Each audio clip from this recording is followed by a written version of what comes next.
Assalamualaikum warahmatullahi wabarakatuh. Kayaknya pembawa acara salah. Saya dibilang ustadz, harusnya juga amang tukang cikur gitu. Mudah-mudahan aja tetap jadi ustadz yang sebenarnya. Amin ya rabbal alamin. Para ibu, para bapak, para hadirin kaum muslimin rahimakumullah. Alhamdulillahirabbil alamin wassalatu wassalamu ala asyrofil anbiya'i wal mursalin Muhammadin wa ala alihi washabbihi ajmain. Wa ba'da. Dalam kesempatan ini insyaallah saya akan membicarakan tentang perbedaan antara syukur dan kubur.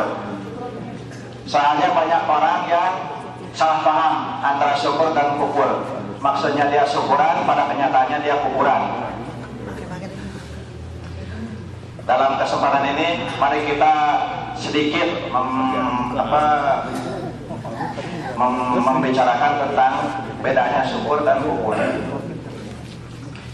Artinya syukur menurut bahasa yaitu mengucapkan terima kasih. Tapi artinya syukur menurut istilah yaitu melakukan sesuatu yang diridhoi Allah atau meninggalkan sesuatu yang dilarang Allah dan Rasulnya. Kubur ada menurut bahasa dan menurut istilah. Menurut bahasa kubur yaitu menutup atau mengubur atau menghilangkan. Kalau kubur menurut istilah yaitu inkar daripada hukum-hukum Allah dan yaitu inkar terhadap hukum-hukum Allah.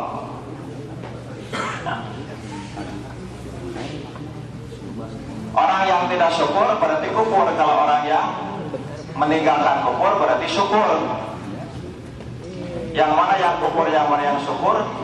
Seperti kita kasih salah satu contoh.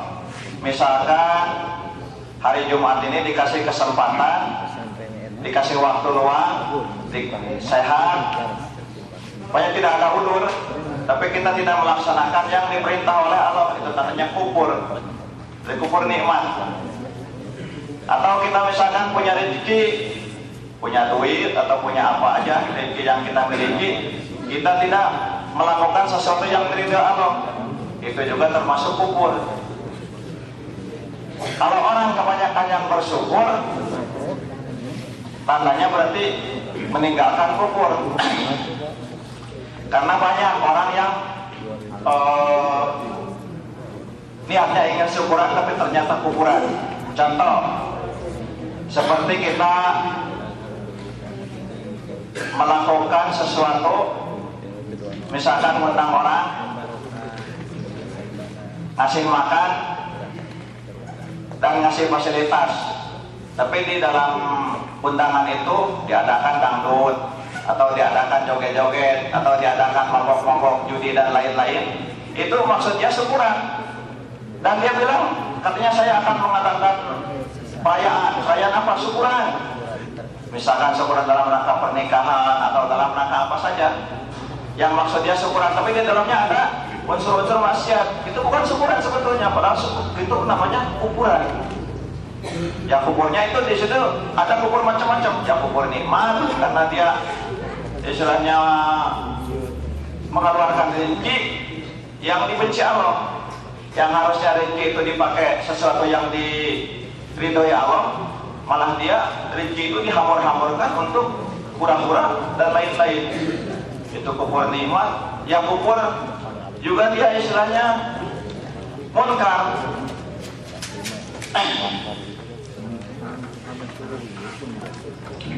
Atau misalkan kita punya rezeki, dia tidak dipakai syukur, tidak dipakai sesuatu yang diridhoi Allah. Misalkan dipakai beli baju, punya rezeki dipakai beli baju, beli bajunya itu yang tidak menutupi orang. Karena banyak orang katanya dalilnya itu umum, bukan dalilnya itu Al-Quran dan hadis. Padahal itu bukan patokan orang muslim dan muslimat. Karena kalau orang muslim dan muslimat itu ada sesuatu perselisihan di antara kita. Kalau misalkan dikatakan, wah itu akhir mengerjakan seperti itu tidak menutupi orang. Katanya orang itu umum, itu bukan dalil. Kalau umum itu, karena kalau dalilnya umum, yang umum itu ya yang kufur. Artinya yang umum itu yang salah. Karena dalam Al-Quran itu kan dijelaskan sulatu minal awalin wa sulatu minal akhirin fi jannatin naim. Jadi yang pergi ke surga dengan penuh kenikmatan itu sepertiga umat dahulu, sepertiga umat sekarang. Jadi berarti yang 70 itu ke neraka. Kalau kita dalilnya umum berarti pasti itu yang salah. Kalau memakai dalil umum itu pasti yang salah. Yang harus jadi dalil, yang harus jadi patokan, atii'ur wa atii'ur rasul wa ulil amri minkum fa in tanajatum bi syai'in farudduhu ila Allah aw bi rusuli in kuntum tu'minuna billahi wal yawmil akhir. Jadi yang harus jadi patokan itu turutlah kepada Allah, turutlah kepada Rasul, turutlah kepada pemerintah. Yang dimaksud pemerintah di sini Amirul Mukminin, jangan pemerintah seperti ya kalau di kita maaf mungkin pemerintahnya itu tidak harus turut semua. Kebanyakannya ya seperti itulah yang kita ketahui. Yang dimaksud pemerintah di sini pemerintah Amirul Mukminin, jadi pemerintahnya yang menyuruh kepada yang ma'ruf, yang mencegah kepada yang munkar. Kalau pemerintahnya yang menyuruh kepada yang munkar, melarang kepada yang ma'ruf, itu jangan diturut. Soalnya la ta'ata fi makhluqillah illa bi maksiatillah, jangan taat kepada makhluk kalau yang maksiat kepada Allah. Kita kembali ke masalah syukur lagi. Masalah syukur, orang banyak yang salah kaprah karena dia tidak tahu apa dasarnya syukur. Ya dasarnya syukur yaitu tadi, dasarnya syukur itu melakukan sesuatu yang diridhoi Allah, meninggalkan sesuatu yang dimurkai Allah. Singkatnya seperti itu. Itu tandanya syukur. Kita dikasih kesehatan, dipakai misalkan pergi ke jalian, dengerin ngaji, itu syukur. Bagian daripada syukur. Kita punya duit, dipakai misalkan ngisi tempat, itu juga syukur. Atau misalkan dipakai yang lain-lain, atau dipakai yang lain-lain, intinya yang diridhoi Allah.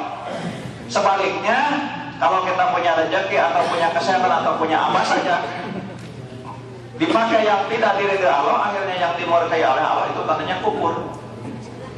Punya duit misalkan dipakai ke air, joget-joget. Karena kalau yang saya lihat itu, orang itu masih banyak yang maksiat daripada yang taat. Ya jangan heran, itu udah pasti. Karena yang 70 tadi, yang 70 itu yang maksiat, yang 30 itu yang taat. Jadi kalau misalkan kalau ke pengajian kita misalkan sedikit, temannya nggak ada teman, ya biarin aja. Emang ngapain punya teman gitu kalau punya temannya kufur semua? Untuk apa kita gunanya syukur? Ya untuk kita, bukan untuk Allah. Jadi kalau manusia syukur, Allah maka untung. Manusia kufur, Allah maka rugi. Manusia kufur semua, Allah maka rugi. Manusia syukur semua, Allah maka untung. Ya untung dan ruginya untuk kita. Allah mah tidak ada untung, tidak ada rugi. Allah mah suka mengasih, tidak pernah meminta. Beda dengan kita, kalau kita mah sering meminta, jarang mengasih. Allah mah suka nyuruh, tapi ngasih pahala. Kalau kita mah suka nyuruh, tapi ngasihnya nggak mau. Kebanyakannya seperti itu. Dan perintah Allah beda seperti perintah manusia. Kalau perintah manusia kita diperintah oleh majikan, sama-sama butuh. Kita butuh duit dari majikan, majikan juga butuh pekerjaan dari kita. Beda dengan perintah Allah. Kalau perintah Allah pemerintah Allah tidak butuh. Kita yang butuh. Disuruh sholat, disuruh puasa, disuruh haji, disuruh umrah, disuruh amal ma'ruf nahi munkar, disuruh yang lain-lain itu. Yang butuh itu cuma kita, Allah tidak butuh. Jadi kalau disuruh sholat, kita tidak mau sholat, terserah. Kalau udah kuat memenahan siksaannya Allah, tapi kalau belum kuat jangan coba-coba. Dan tidak akan ada satu manusia pun yang kuat menahan siksa Allah. Karena siksa Allah sangat berat siksaannya, nggak bisa dibayangin gitu. Kalau misalkan ada salah seorang yang membayang-bayang siksaan Allah, ya itu tidak akan ada bayangannya. Soalnya baik siksaannya ataupun pahalanya itu tidak akan terlintas kalaupun dalam hati, jangankan pernah terbayang atau terlihat.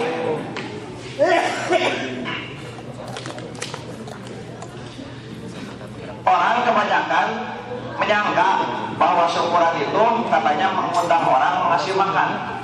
Soalnya saya pernah dengar cerita teman, dia udah lahiran, katanya dia itu udah kurang lebih umurnya 4 bulan. Saya tanya, umurnya 4 bulan, katanya saya belum syukuran. Kata saya, kenapa kamu belum syukuran? Katanya saya tidak punya duit. Emang syukuran harus pakai duit? Syukuran itu kalau usah pakai duit. Sekarang kita tanya kepada yang datang ke sini, semuanya kan gratis, itu termasuk syukuran. Balik tak kalau kuburan itu semuanya pakai duit. Pergi ke Jaliah, misalkan makan gratis, tempat gratis, minumnya gratis, ongkosnya gratis, sarapannya gratis, semuanya semua gratis. Beda dengan pergi misalkan ke air mau joget, mau nonton dangdut, perginya bayar, di sananya juga bayar, makannya bayar, minumnya bayar, tempatnya kepanasan, banyak batu, udah gitu dikasih siksa lagi sama Allah. Tapi masih banyak aja orang yang antri.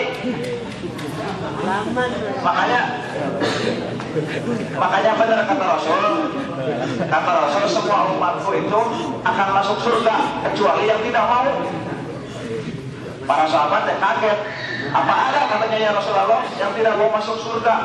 Banyak yang tidak masuk surga, yang tidak mau masuk surga. Ini seperti apa? Ya, yang tidak mau taat kepada Allah dan Rasulnya. Malah ada ya, kalau dibilang teman, kata saya mah ya bukan teman, tapi yang pernah dengar saya itu salah seorang ya kenalan saya lah gitu, ngomong, saya mah katanya nggak mau punya Tuhan yang namanya Allah itu. Kenapa? Banyak nyuruh-nyuruhnya katanya. Naudzubillah min dzalik. Kalau masih dibilang muslim punya teman yang seperti gitu, ya mungkin itu udah jauh dari ciri-cirinya. Banyak nyuruh-nyuruhnya kan? Saya bilang ini aja, soalnya kalau di tempat juga yang seperti itu mah nggak bakalan masuk.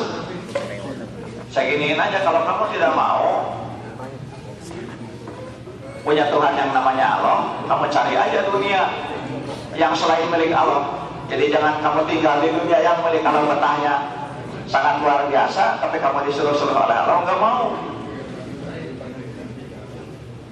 Ada yang ngomong seperti itu. Ya nggak saya tepat, kalau buat saya tepat misalnya itu nggak bakalan masuk orang yang seperti itu. Saya gituin aja. Apa ada katanya dunia yang selain milik Allah? Kok dia sadar gitu? Ya kata saya, silahkan aja cari. Barangkali ada mungkin 1 jengkal 2 jengkal yang bukan milik Allah. Naudzubillah min dzalik. Jangan sampai kita seperti itu. Makanya kita ceritakan di sini seperti itu. Saya bukan menceritakan ke dia.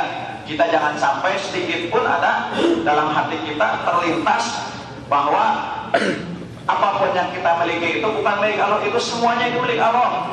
Kita itu tidak punya apa-apa. Jangankan istilahnya yang ada di luar badan kita, yang ada di badan kita pun itu milik Allah. Kalau misalkan kita merasa itu milik kita, itu pasti abadi. Kenapa istilahnya suatu saat bisa hilang? Kenapa suatu saat bisa meninggal? Kenapa suatu saat istilahnya bisa tidak ada yang tadinya ada? Itu tandanya diambil sama yang punyanya. Kalau kita udah ingat ke situ, selalu ingat ke situ, selalu ingat ke Allah, melihat apa, selalu ingat ke Allah, insya Allah kita akan bisa bersyukur. Kalau belum sampai ke situ, kita bersyukur pasti akan sangat jauh untuk merasa syukur. Soalnya kalau kita dikasih kesehatan, sehat udah, dikasih pekerjaan kerja udah, masih kurang aja, itu tandanya tidak bisa bersyukur.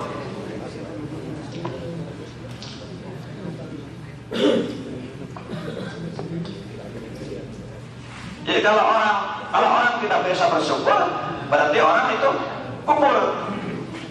Kalau orang itu kubur melakukan perbuatan-perbuatan, kalau kubur itu perbuatannya, Kalau kufur dengan kafir itu sama.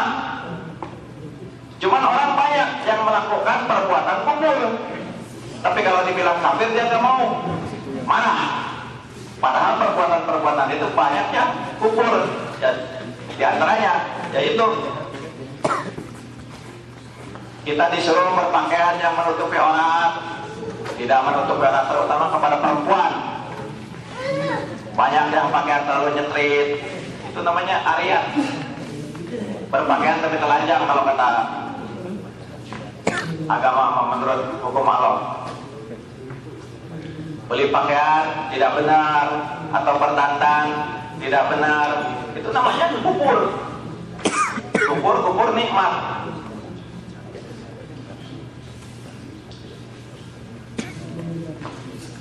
Tapi kalau orang berbuat kufur, kalau misalkan kita bilang kafir, ya dia pasti marah.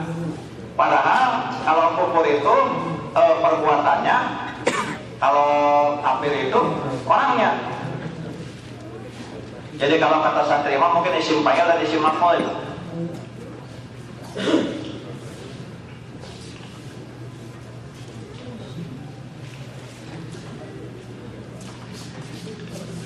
Pekerjaan kufur itu sangat banyak. Kalau kita rinci satu-satu yang nggak bakalan beres. Tapi kufur juga bertingkat-tingkat. Beberapa puluh tingkatan, beberapa ratus tingkatan. Kalau dibilang satu-satu ya kebanyakan.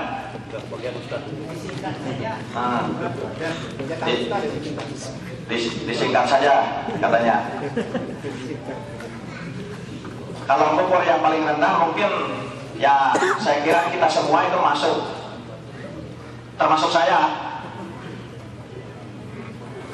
Soalnya masih banyak kenikmatan-kenikmatan diantaranya yang kita miliki, kita belum sempat menyukurinya atau belum bisa menyukurinya.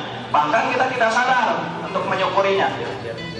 Soalnya yang kita tahu itu kebanyakan bahwa kenikmatan itu banyak duit atau kenikmatan itu banyak harta.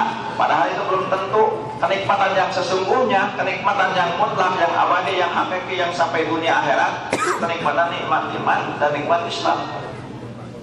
Sebanyak apapun harta, tapi kita tidak diberi iman, ya rugi dunia akhirat. Karena harta yang kita miliki tanpa beriman itu tidak bisa kita nikmati. Kita lihat aja orang-orang kaya yang kafir, banyak rumah, villa di mana-mana, mobilnya banyak, hartanya banyak, uangnya banyak, tapi uang cuma ditaruh di bank, gak dinikmati. Gak seperti kita yang gaji supir misalkan cuma 1.000 gajinya sebulan, kalau dapat uang kita langsung nikmati. Kita pakai beli ubus, pakai beli tamis, pakai beli apa, itu kan dimakan, dinikmati. Tapi kalau orang-orang yang kaya, yang kafir, beda lagi dengan orang yang muslim. Kalau orang yang muslim ya disedekahkan, dipakai haji, dipakai sholat, dipakai ibadah, dipakai bikin masjid, dipakai apa, itu dinikmati. Kalaupun tidak sekarang, mungkin di akhirat dinikmati yang abadi.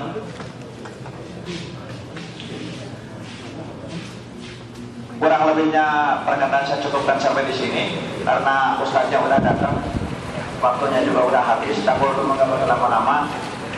Terima kasih atas segala pengertian, mohon maaf atas segala kekurangan. Yang benarnya itu dari Allah, yang salahnya itu dari kebodohan saya. Semoga Allah mengampuninya. Akhir kata, billahi taufiq wal hidayah. Wassalamualaikum warahmatullahi wabarakatuh.